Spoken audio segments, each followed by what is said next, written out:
Alright, howdy. My name is Dylan Keene, and this is the Sports Management 422 individual project. So, for my project, I decided to research Alex Bregman, and he's a part of the Astros. He was the second pick in the first round of the 2015 MLB draft. He played at the University of New Mexico and LSU. And in 2019, Bregman signed a new deal for 5 years, $100 million, and the signing bonus that he has is $1,666,667. And the endorsements that I found for Bregman were Adidas and Easton. And with Easton, he makes his own gloves. He has a glove line. He makes batting gloves, and he has bats. So those are two of the endorsements that I found for him. So in MLB, there is no league salary cap, but there is a thing called the competitive balance tax, which is predetermined by the MLB to see how much money clubs are spending.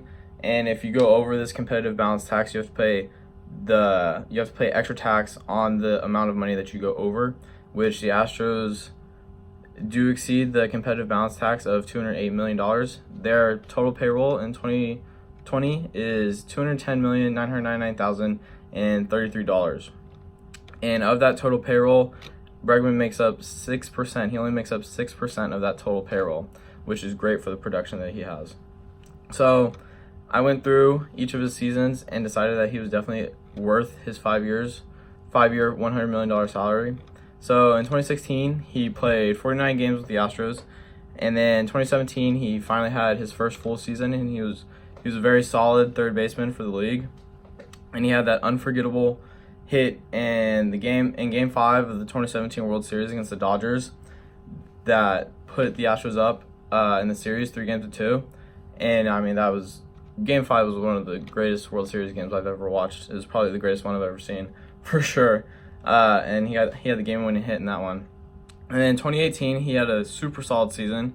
He had the most doubles in the league, and he had the highest weighted runs created plus, which is a stat that you take your runs created and then you adjust for external factors like the ballpark, and the certain era that you're in.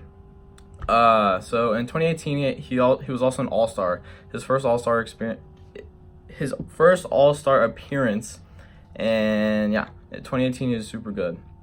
And then 2019 he shined. 2019 he had a great year. So out of qualified third baseman, he had the most home runs, he had the best walk to K ratio, he had the best batting average, on base percentage, slugging, WAR. And his WAR in 2019 was 8.36, and that was only behind Cody Bellinger at 9.03, and Cody Bellinger won the NL MVP. So Bregman made his case to almost win MVP this year in the AL, but he lost to Trout. So he lost to Trout. Bregman's career WAR is 22.4, so that's pretty solid. But in 2019, he also led the league in walks, and he had career high in walks, home runs, RBIs, on base percentage, slugging, OPS, runs. I mean, the kid, he was on fire this year. In 2019, I mean, he had a great year, and I think that totally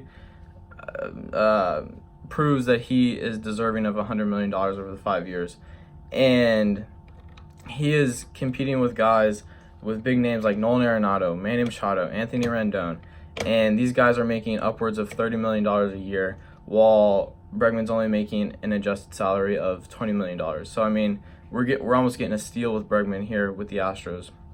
So I mean, I think it's a great deal, and for the Astros, paying him it's a lot of money, but not as much as what other teams are paying their other third basemen. And outside of baseball, he's also doing a great job. He has this thing on his Instagram called Bregman Cares, and it's a non-profit organization that supports the Houston community. He's also raised over $1 million for Feed Houston during this COVID times.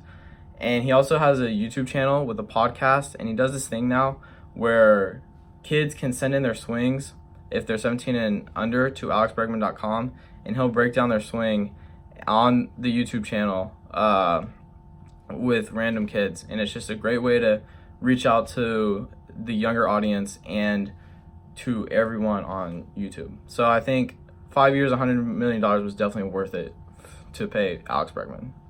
Thank you.